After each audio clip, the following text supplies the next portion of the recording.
All right. Hey, Phil. Hey Lou. Well, thanks for doing this because I taped one earlier today and I just thought it was too boring with just me. So thanks, thanks for agreeing to do it. Sure. Jeff, Jeff couldn't do tonight because he's been busy. So hopefully he'll be able to do it next week. And I don't have the Zoom Pro account, so this can't go more than 40 minutes. I think that's the maximum I have, and I don't even know if that's maximum time for the whole meeting or just since we hit record. So who knows? Yeah, just some big shoes to fill, but I think two of my feet are one of his foot, but I'll try. Oh, I like you got the trophy in the background. That's nice. Like that. so uh Snuck it in there. so I put a new montage together for the outro, the little piano outro. And Yeah.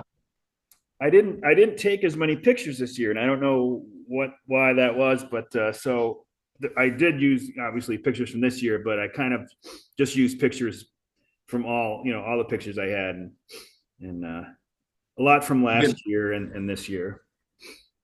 you get Bob in there? Yep, Bob's in there, and there's a special Cool. picture of Bob from 1995 with the first. The league started in '91, and the fifth year is when I first decided, hey, we should get trophies for this. I guess since I realized that we were going to keep doing it, because after the first year, we weren't going to do it. I don't think we were really going to do it the second year. I moved away. I moved to San Diego, but I came back in time for baseball season, and so we've done it ever since. But anyways, yeah, there's a picture from '95 of Bob holding his trophy. He won in '95. So Nice. and The champ. Um, well, you're talking about I guess we're fast and dirty here. You got a new format? How you want to work it? well, I made a few changes to the weekly file, so I just wanted to go over that. I know that that's pretty thrilling, but I just wanted to go through it so people can navigate it easier. So maybe I'll just start with that. I'll share that. Cool. What's this? All right, yeah, getting the cobwebs out here. It would be here.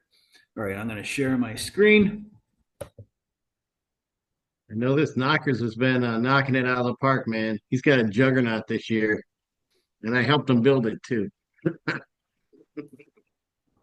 I'm trying to see. It says share. Take your time on it. Let's Um, see. Ugh. it's all the it's shaking out the dust, the cobwebs episode. I was thinking about doing or Jevin suggested it, I guess, as well, doing a I got a guy, not this episode because I don't have a guy, but it'd be a good one for each guest, you know. You could think of one that involves that guest in some way or something. That'd be kind of cool. Jesus, I did this earlier and I don't remember how I did it. Uh, it says share. Oh man, Is it Cher or Bono? share screen. Do you see that on your end? Um, do. Yeah, you do it. It's a green arrow at the bottom on Yeah. mine. I got a Okay. Windows, Okay. and Yep. then when you hit that, you can pick which window or whatever you want. I got it. I was hitting to the right of that. Okay. So, all right. You should see the screen. Do you see it yet? There we are. Yep. Okay. Okay. Good. Sorry for that slow beginning. So this is the page that I purposely have it open to. The file opens to this because otherwise, I think people might neglect it because they want to get right to the standings. But anyway, so this is the same as last year. Got your Buddha Kings and your Lucky Laggards here. And for Bob, the Buddha is just a measure of how many more wins you have than what you deserve, just based on your raw points. So knockers are the Buddha Kings right now. I think they should have negative losses according to the points. And Buddha boned up the, you yeah, know, that's right. And daddies are the lucky laggards right now with almost 3 wins that are lucky according to just the points. And then this is games played overage and underage, and Bizzatti is up 15 games where they usually are. They're the team that always maximizes their Oh games yeah, played tops last efficiency. year. Yeah, he got it last year. He Yeah, was the yeah, he's champ. he's good at that. He's good. And McBride's is 17 under, so you want to keep an eye on that because that's I find it hard to make up games. Spears right in the middle, and then IP overage. Satch is up 26, and Hack is minus 15. These are not worrisome overages or underages. You know, Lil, when my team's not doing well, my hitters aren't going, I throw innings at the problem. It can only work for a while, but if I'm like, oh man, I don't want to, I don't want to go 2-4, I start throwing innings at it. I didn't. It doesn't always work out very well, but I guess only if I'm like way up, which hardly ever happens, or if I'm way down, and that hardly ever happens too. Then I would think about cutting out some starts, saving them up. But Mhm. I haven't looked at that yet this year. I haven't been in that position. And then this is the weekend warrior. This is I know it's review for for everybody else, but this is the difference between what your on pace win loss record was on Friday, going into Friday, and what it ended up being. So this week, wait till next year, and Satch were the weekend warriors with a +2 wins. So what did you end up with? We'll see it on the next page, but Yeah, and 4-2, baby, 4-2. yeah, so you were 2-4 going in, and I think Throw innings at the problem. Wait might have ended 3-3, I think, and so he was on pace for 1-5 going into Friday. And Let's Play lost 3 games, so they're the straw spinner for the week. And here's your favorite part. This is the lucky and unlucky BABIP points, hitting and pitching combined. And Bake's at +14 lucky points. I'll put that in quotes because you're the guest. And wait till next year is 16 points unlucky according to BABIP. And then this is the predicted top 4, and I think this is the same order as the standings right now anyway. So Knocker, Satch, Bizzatti, and Cows.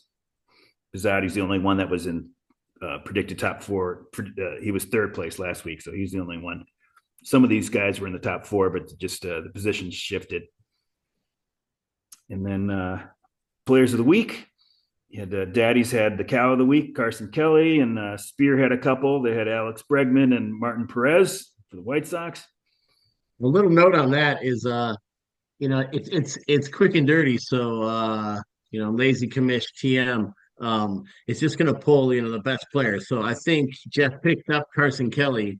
I think nobody had him on his team for his explosion game. Yeah, that is a Got him loophole. I afterwards. So don't. like, it's who owns him at the end of the week. It doesn't mean you necessarily got him that week, but Right. That is a it's fun loophole. But nonetheless. But if Jeff was here, he would have pointed that out. I So admit that I don't check the player history on any of these. So yeah, I don't. And even if a guy got traded, on Sunday or something like that, the new owner would be accredited here. sure. Rudy, our rookie, our old rookie, Rudy Campbell had Anthony Volpe, middle infield player of the week, and Volpe's off to a nice start. Sombreros had the Cubs, Kyle Tucker, and I'm sure he's having fun rooting for a Cub. And Satch had Chris Bubich. Oh my goodness, 57 points I think last week. So Yeah, I was on him. It was either it was him or another dude in that finished the year really well, and they were trying them both out in KC. Daniel Lynch is the Lynch, other guy, and I was Lynch, like, whoever makes the rotation, I'm on him. You know, like because I, I don't know, it was some I got a lot wrong this off season, but that one I'm feeling good about after 2 games. It's short, it's soon. one You of know, the podcasts I listened to, I don't know if it's Eno Saris or if it was the Bubba and the Bloom, which I got by your referral, and or Sleeper in the Bust on the Fangraphs blog. One of those guys like was touting Bubich, and I was just like, whatever, but maybe maybe they know something, huh? And we then use well, not to go too much on him, but and let you get back to it. But he was a TJ guy, who was kind of a bum for a few years when KC, like when their entire rotation was stunk, a few years ago, under the old GM. And he is another guy that went under TJ, and then he came back last year, and throwing a little harder, looking good out of the bullpen. Said they'd stretch him out, back. And he was a starter previously, so it was one of those like, hey, it's you could drop him. Might as well take a shot. Yeah, and they still have Lorenzen over there, right? Because I'm not too impressed with Lorenzen in general, but No, he's goes in that innings eater. He's like the high end of Miles Mikolas.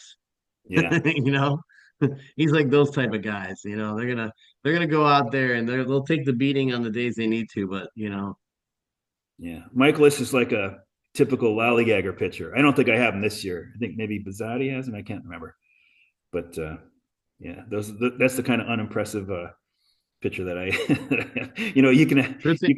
you can have him in the worst ball league too.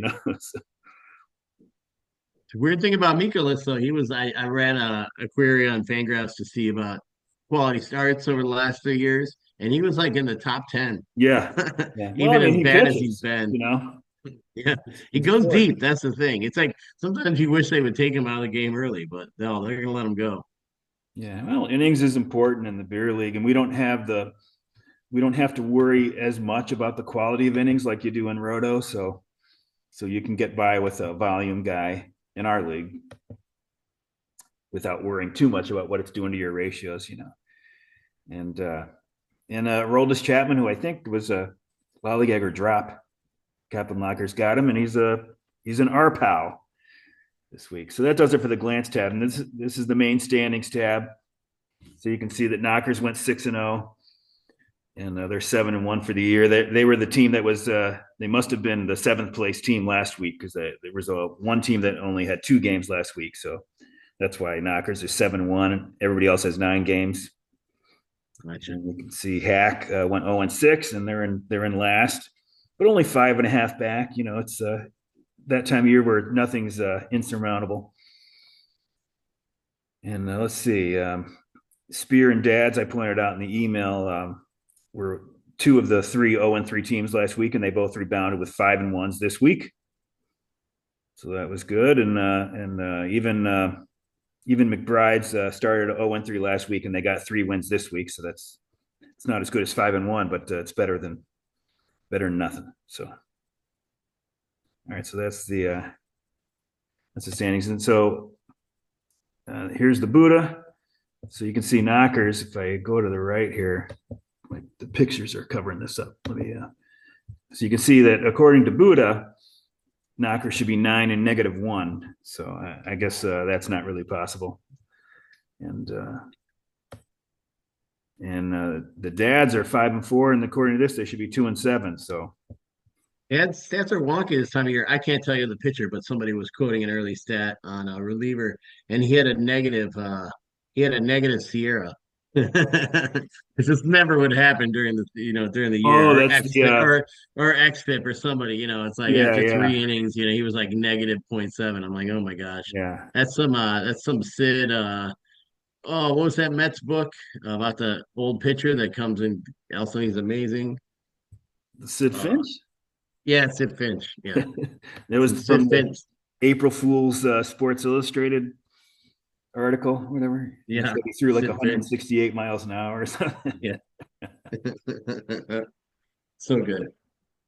And then this is below the Buddha is the all the points and games looking at. So like right now we've through Sunday we had 286 games. I think that's actually combined. So we had 143 games, but 286 when you combine the 2 teams. So 2 games a game, I guess. So we're just about 6% of the way through the season. And the first, well, I'll get to that later. But so here's your points. Here's your hitting points, and your players' games played. So so according to this, you should have like to be on pace for the max at the end of the year, which is 14 times 161, so 2,254 games played. So the team that's closest to being on that exact pace is Spear. And you can see Bazzotti's over and McBride's are under. I already talked about that. Here's hitting points per games played. So you can see what happened. hitting points per games played. And you can see knockers and Rudy Can't Fail are tied to the tenth of a point anyway, at 3.4 points per games played by their hitters. And the Pretty epic on trailing both parts, man. Those are huge. That's huge. I'm happy when one player of mine has that, has what? let alone my entire team, 3.4. Oh yeah, yeah. That's good. That's a good start. And trailing is McBride's at 2.5 hitting points per games played. Plus they're 17 games under, so that's going to explain why they're 3-6. So Hmm. it's actually reason to be hopeful, right? Because you can certainly get your games up, and I would imagine that they're not going to be at 2.5 the rest of the year either. Yeah, I wouldn't think so. And same thing It's a with long innings. season, right? Long season. Yeah, long. Well, we got 94% left. Um, so you can see the innings pitched. You're at 134, and Hack's at 92 and a third.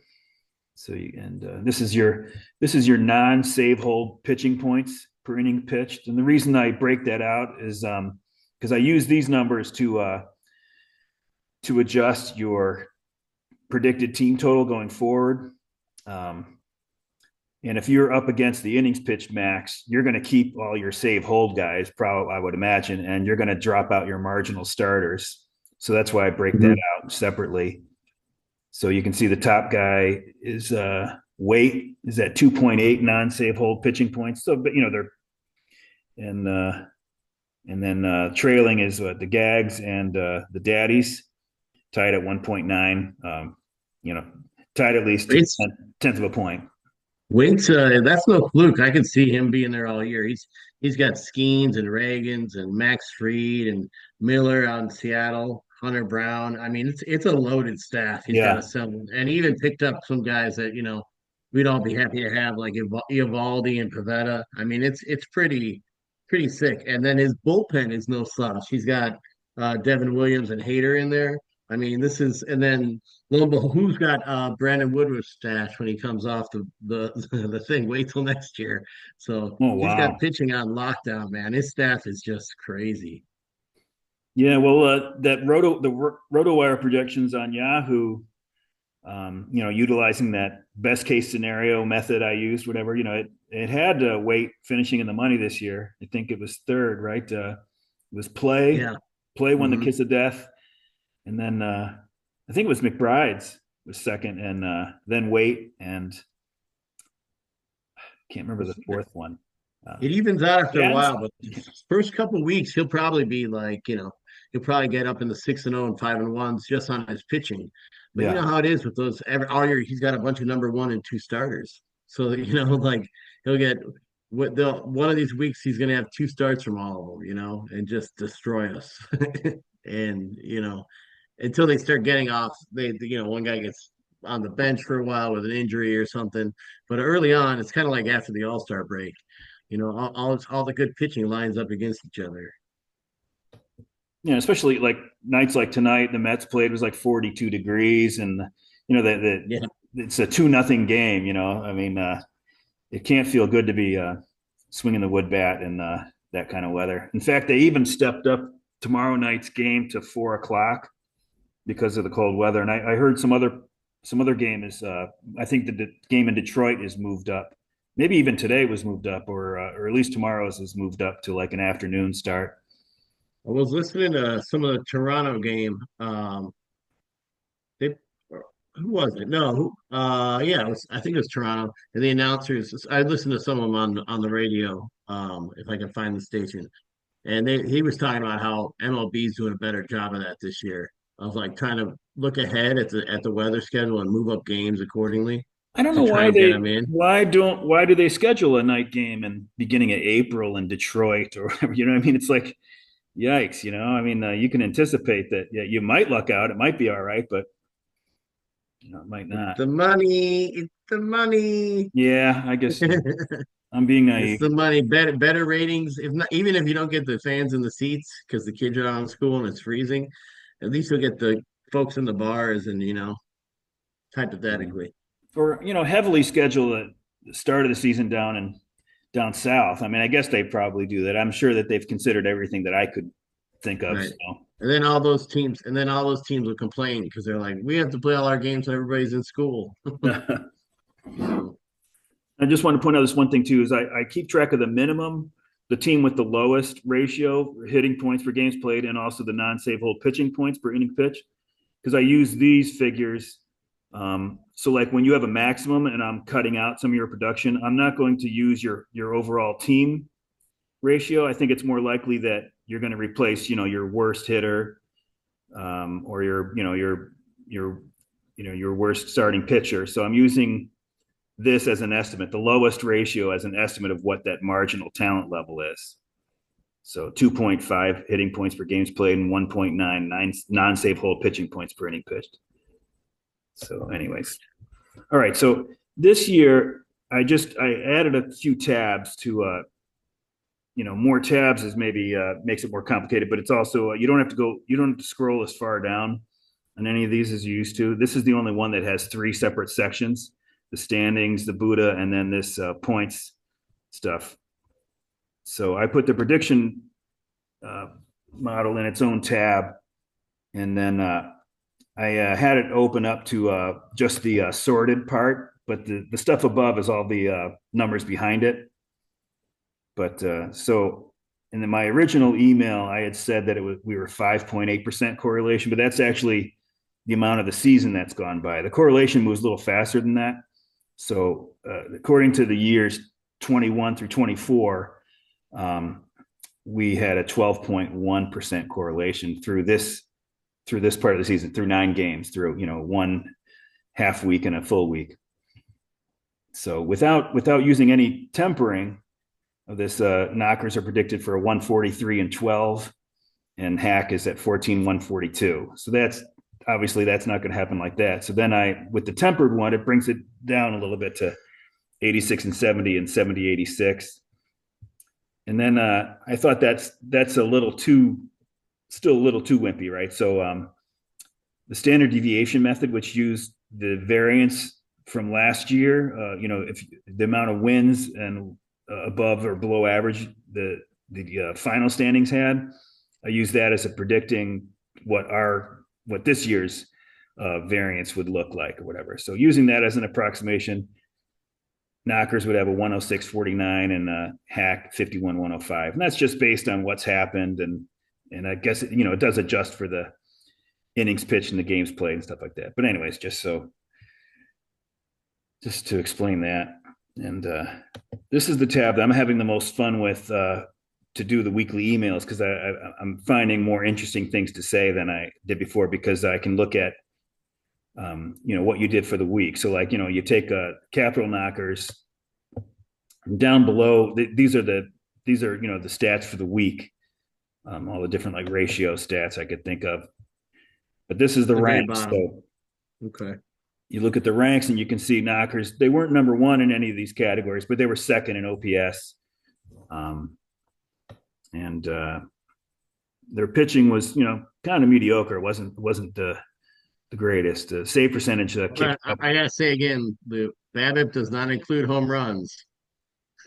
Yeah, It's yeah. only balls in play. So, like BABIP doesn't tell you anything about home runs. Just tells you about, singles, doubles, and triples.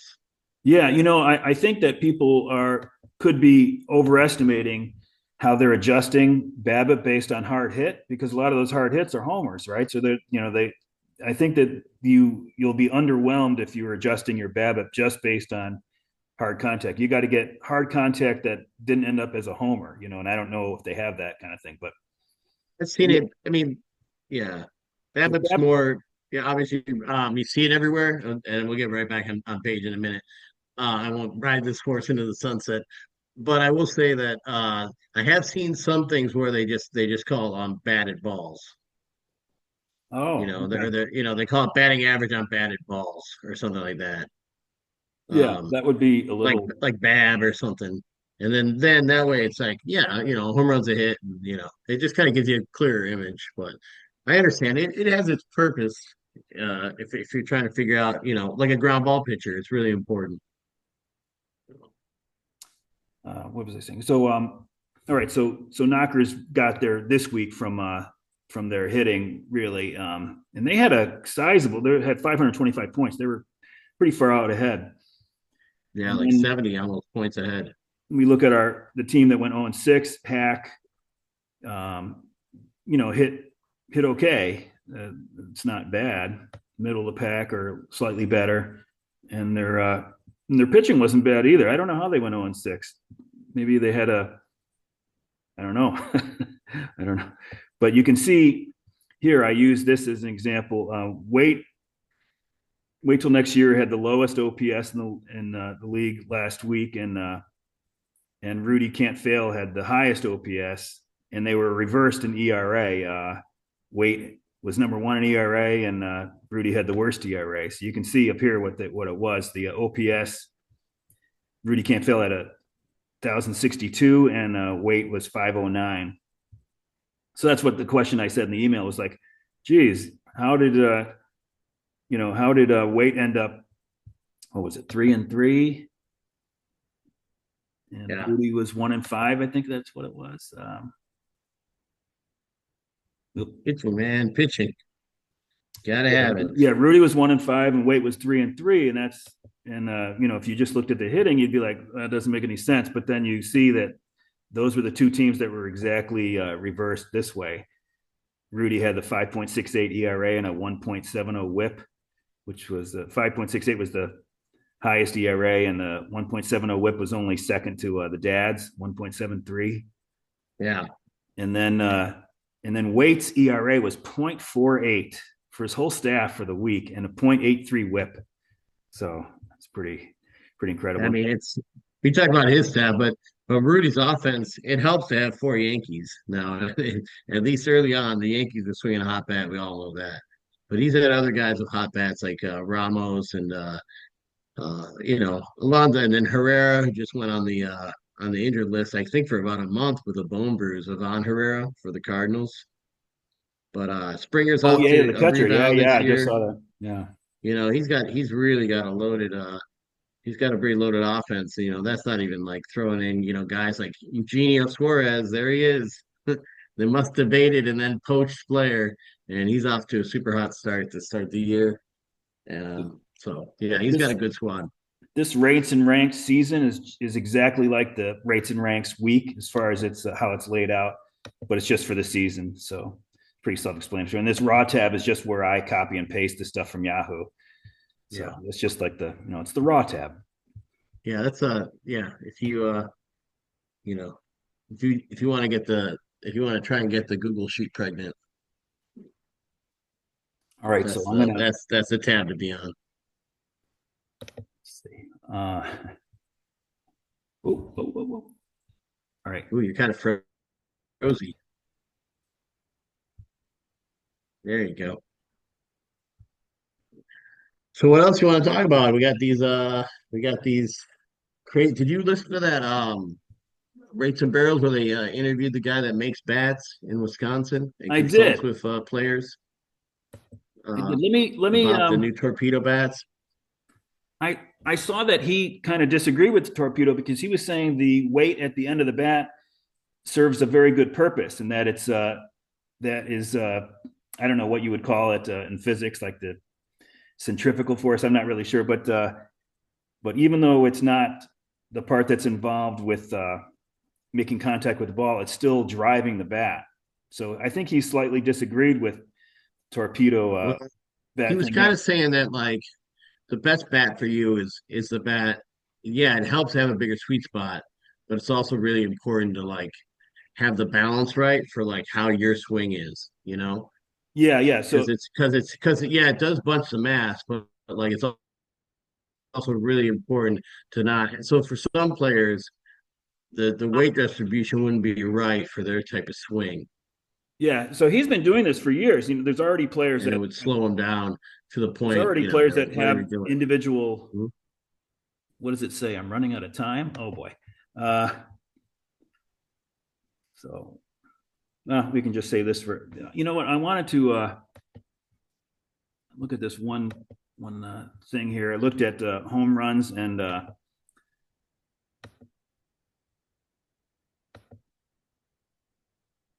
Okay, good. I'm sharing this.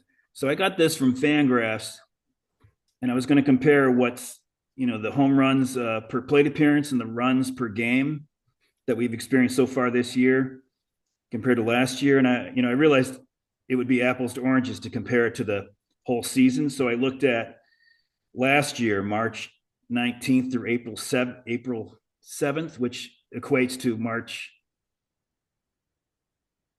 to this year, March 20th. I can't remember what it was, until yesterday, April 6th. And it worked out that actually there's exactly 286 games for both of those time periods. So it's pretty good to look at. You can't adjust for if it's been colder this year or anything like that. But home runs per plate Oh, but appearance was you can see, finally, yeah, home runs are up. yeah, they're up by 12% over last year, Right.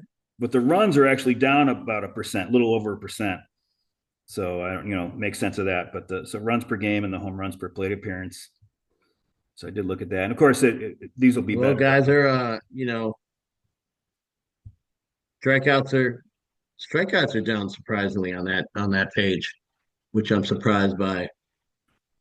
That honestly, that 1%, that's in the variance range where the home run thing's a big deal. The 1%, that in runs, that's well within variance, Oh yeah, But I yeah. feel like the home runs is outside of it. That's notable. And I don't know. I mean, certainly anyone who's complaining about torpedo bats, it's within the rules, and you just, it's just a different shape bat, guys. Get over it. Oh yeah, I think it. I think that people jumped on it because who knows? Who knows how much was because of the Yankees and the Brewers themselves? That's where everybody jumped in. Judge for like everybody pointed out, he wasn't using a torpedo bat, so. No, the pundits and the speculation has been, it's funny how many people like just wildly offer up an opinion on it when they have done no research into it and they're like, oh, I don't know. We gotta, everybody's gotta make all these crazy adjustments because of it and Well, like get all your Yankees. Grisham has like 4 homers, I think, so far, and I think Flores might have 6. Hmm. So not that Flores has never had any power, and Grisham too. Grisham's hit 20 in a year, I think, but Did you notice that Yahoo's so slow to like add players or do all these other things, but somehow they worked in an icon for guys that have the torpedo back yeah, isn't that within days of crazy? it. Like they can't do any other programming on their site. They can't add guys that have been on, the roster, all through spring training that are making the club, but somehow, some way, they can get the torpedo bat icon in there. It's crazy. You got to think like the thousands of people that play on Yahoo. Like, there's got to be guys that are like picking up players because he's got the torpedo badge. So, I don't know. I don't know if you want to do Yeah. that. I mean, there's been a lot of advances but batters have been still trying to keep up. They're just not, they're just not as publicized. It's not as easy to see, and there isn't as many pundits talking about what batters are doing differently. You know, you still there? Sorry, that I lost you. Yeah, and so I don't know, whatever. It's a never ending battle. They're both trying their darndest to get an advantage. So just want to take a look at the top hitters like I usually do. Top hitters Kyle Tucker with 73, and top starting pitcher is Imanaga. He has 71. So I keep an eye on that because I moved up the wins and quality starts a little aggressively to 6 and 5. So I'm really hoping that that doesn't push the top starting pitcher above the top hitter because I want the top starting pitcher to be close to the top hitter, but I don't want it to be more. Lou, didn't they both come down a point this year? Wasn't It it went seven up. and six? Oh, It they was went up. Yeah, it was 5 and 4. Now it's 6 and 5. Really? I don't know why I Yeah, thought it was seven last year. Oh, right. It was 2 years ago. It was seven for a win, maybe. yeah. Um, So hopefully, we won't have to go back down. I don't think we will, but I just thought like I'm 60, I'm 60 years old now. Let I want to just go for it. So we'll see. yeah. Hopefully I didn't want to wait and be all careful about it necessarily. I mean, I think it's going to be okay. But anyway, so you can see the top hitters here. Sombrero's got the top one at Tucker, and knockers have Aaron Judge, Wilyer Abreu, and Seiya Suzuki, and Cedric Mullins for Bizotti. He's got 3 of the top 8 hitters here. Yeah, that's solid. But Brady's really, Oscar. man, he really came out of the gate just just hitting it. I mean, he seems like he's been around a while, but it's just his second year, Brave. Yeah, he made a bullet throw to Bregman at third and gunned down a runner. I mean, Yeah, it had to be a that perfect really throw. It was on the that really line. changed that game. That really changed the Yeah. whole flow of the game. Yeah, I mean, it was like a pitch. It was straight. There was hardly any arc to it, and and it was perfectly placed. It was one of the best throws you could ever see. And There's a couple good throws. Yeah, in that game. Because there was one from that rookie too from Toronto, and he got. Oh no, that's the one. No, there's a Toronto outfielder had a really great throw too. I forget what his name. He's one of the Rodon, Alan oh Rodon. yeah. I didn't Yeah, know he who had he a good was gun. before. And there was that weird play at second base where the weird interference on the double play where he smacked him, Trevor Story in the leg. Just baseball's a great game, ain't it? Well, I just want to finish up this hitters list. So Teoscar's fifth for Satch. Rudy can't fail as Anthony Volpe. Cedric, we already talked about Bizzotti's three guys. And then Alex Bregman for Spear rounds out the top eight here. And just look at pitchers real quick.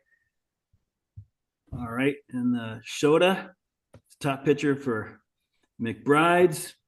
And they also have Yoshinobu Yamamoto, who's the number 8 right now. And let's play a Schwellenbach, Chris Bubich for Satch, who we talked about. He got all 57 of his points last week with his 2 starts. Capital Knockers, Mitchell Parker. Nate Eovaldi for Waite. That's another one. I don't think we mentioned him before. So he's got Eovaldi too. Chris Yeah. Bassett for Rudy, and Martin Perez for Spear, who was a player of the week. Martin Perez, that was a very sneaky. I mean, he's still a veteran starter. He's gonna have days when he gets blown up, but he's one of those wily veterans. I'm Yeah, sure he'll get flipped Pittsburgh for got him innings last year, here and right? there. Yeah, he's one of those guys bounces around. He's playing the role, the veteran guy that comes in to eat some innings for you. Texas before then. He was like doing like the long man spot starter thing with them, right? Yeah, yeah. But you keep catching on as long as he's going innings. Well, Those we've guys are got worth something in this league, especially with quality starts around. Even on a bad team, getting that quality start makes a big difference. we've got a little over a minute and a half left.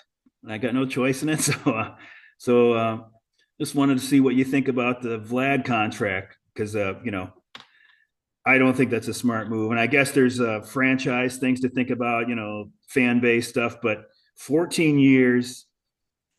The money, the AAV is not ridiculous, but it's 14 years, and he strikes me. He's always struck me as he's reminded me a little bit of like Prince Fielder, and I just worry Yeah, that I worry that he's not going to have a long career at all. I mean, obviously this is speculation. I could be wrong, but that I'm glad that the Mets aren't signing him next off season instead of having Pete. yeah.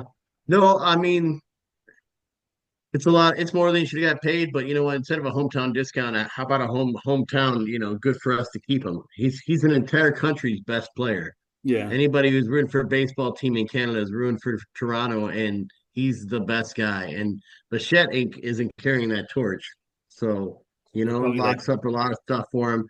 Yeah, it's gonna look a little ugly, but he also has a profile that's pretty good. If he can stay healthy, and that's going to be the big thing with the legs and back. If he stays healthy, I think he'll still continue to hit Phil, we're going to get and cut make off. contact. We're going to get cut Hmm? off. So we could talk about Ketel Marte's contract too and how he got hurt right after that. But This was a good contact. It was cheap, but I remember, cheap for the price. Saris last Thursday talked about Marte's contract